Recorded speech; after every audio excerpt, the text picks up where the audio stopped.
Hello everyone, this is my review of the FlexSeries Charging Dock. I got this for my FlexSeries shaver so I can charge it while it's docked here at my sink. The charging dock uses a USB plug-in. It doesn't come with an AC plug-in, so you could use it, plug in a computer, or you have a USB outlet that you can plug it into.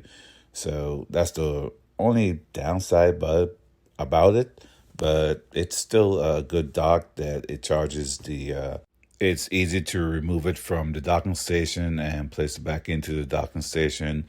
So it gives it a nice place to put it. Hope this review helps.